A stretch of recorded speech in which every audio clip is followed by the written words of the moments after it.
Calling from an 847 area code. Who's this? Where are you calling from? Oh, well, this is very exciting. So this is Andrew calling from Chicago. First time, long time. Chicago. Andrew from Chicago, welcome to the program. Again, number 646-257-3920. We're going to open up the lines. Go ahead, Andrew. Awesome. So, so I'm first time, long time. Normally I can't call into the show because I'm at work, but I just got laid off today. Sorry to hear that. No, that's all right. Can I get a shofar or a whoopsie? Is that possible? We could do both. Or the job line? Whoopsie. There you go. A little bit of both. Oh, thank you so much. I really hear awesome. that news. I was going to do. Joining us now, Democratic Senator from New York, Majority Leader Chuck Schumer. That's like, got him there. I know. Yeah. I was going to do. I was going to do that, but the only reason why I played it was because you wanted a whoop. You're playing the game called capitalism. Yeah. Shout out to Will Stancil and Matt Iglesias on the booming economy theory. Oh, good. You're online too. We have a fellow Twitter fan here. Alex. Yeah, actually, it wasn't just a pity party. I did actually have a question related to housing, actually. Okay. So in Chicago, my thought was in like hypothetically best case scenario where somehow Democrats win the presidency and retake the majorities in House and the Senate. I agree with Emma's theory completely about the need to run on a national housing initiative, how incredibly important it is. There has been an initiative in Chicago as a lot of the offices that are in kind of the central business district in the Loop have kind of moved out to the river now that the river is kind of not as terrible as it used to be back in the 80s and the 70s. There's been a push. It was one of the last things that Lightfoot did before she left was a push to convert office space.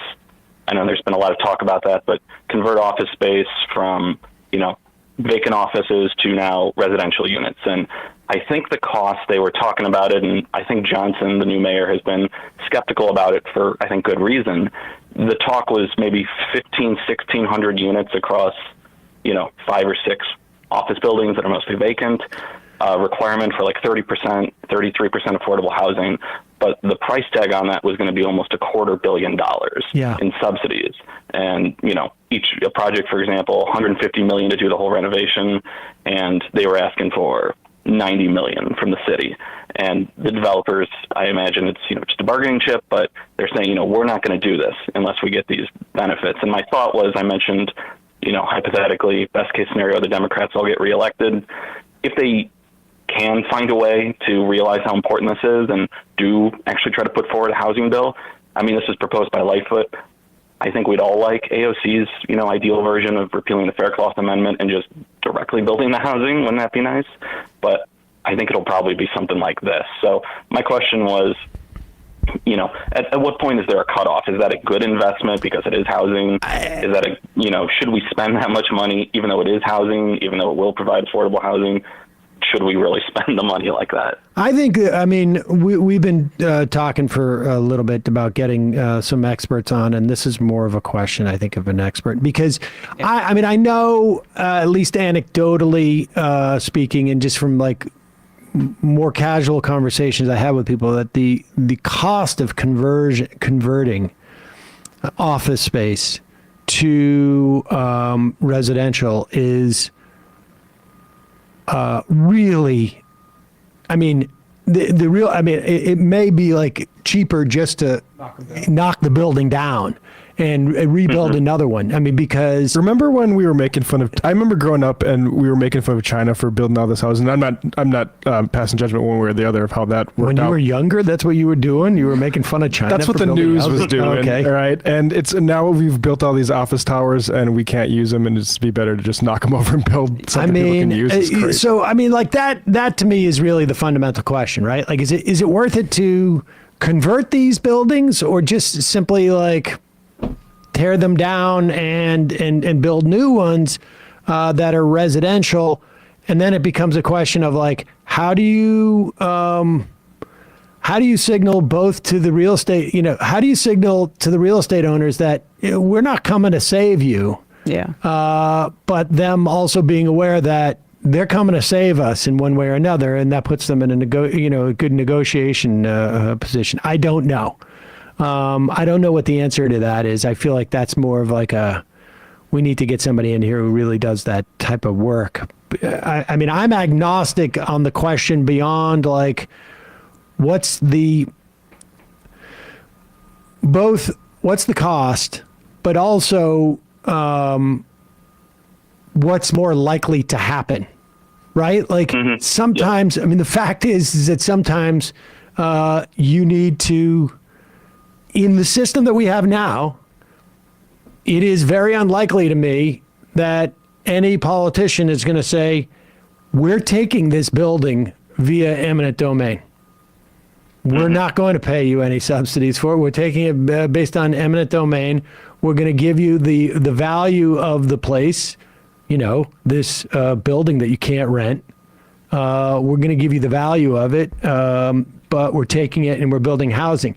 In my mind, like, you got a vacant building, I don't know, it needs to be filled within 12 months of this date, and if it's not, it's urban blight. I mean, actually, like, right up the block from us, there is a good documentary called Battle for Brooklyn. And this whole area where Barclays is, up the road from us, was purposefully sort of allowed to deteriorate. And this was under Bloomberg, I'm pretty sure. They accelerated the sort of like the time that you needed to basically say, this is urban blight, therefore we can tear it all down and build up this stuff. And they did that. One or two units of like high-end mixed housing type of situation, and then Barclays, and then all of a sudden, like, everything comes down, landlords sell out, and now you got like a sneaker store, or you're going to have like a Walgreens or whatever it is. If you can do that for the purpose of a civic center or private businesses, it seems to me that you can do that for housing, and housing that's affordable housing.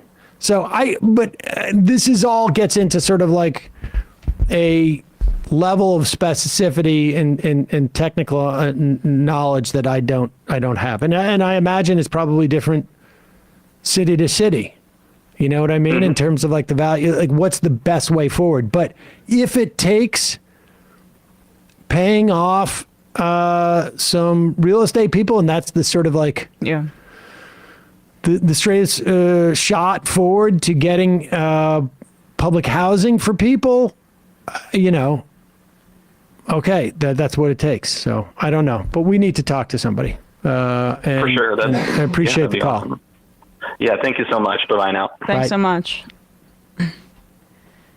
Going to the IMs. Sleepy male dad. Have you seen any news on Palestinian POWs? How many or where they are? It seems conspicuously absent from the news.